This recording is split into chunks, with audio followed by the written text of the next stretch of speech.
Буа районының Ақсу ауылынан Фердус Салаватуллинның крестьян фермер хожалығында бу көннәрдә аш шигендере шешәләр.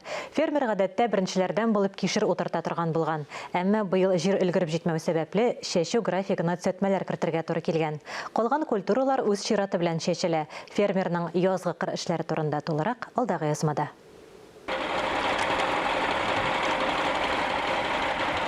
Кишер утыртылачак җирдәр өлгергәнче дип фермер 20 гектарда кызыл шигендер шешә башлаган. Әлегә иртә өлгерә торган сортларын. 2 механизатор барлык технологияләрне үтәп, трактор белән ашламалы орлыклар шешәләр. Процесс белән Фердус Салаватуллин үзе җитәкчелек итә. Шигендер 2 кырда була, чыпчык кырында, бунда 10 гектар, анда 10 гектар.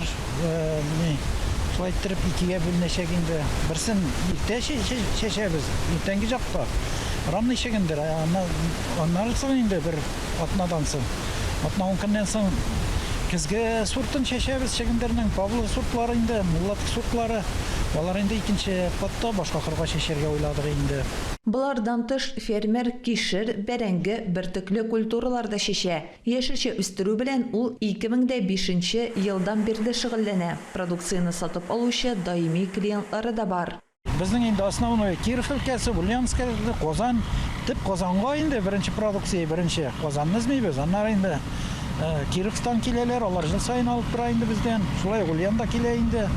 Бәрәңгегә анда күп булганда инде аларга сатабыз. Узган көз хуҗалыктан уңышны кырлардан ук сатып алып киткәннәр. Фермер быел да яхшы табыш алырга өметләнә. Алсу Сәмигуллина, Илнур Кадыров, Татарстан яңалыклары.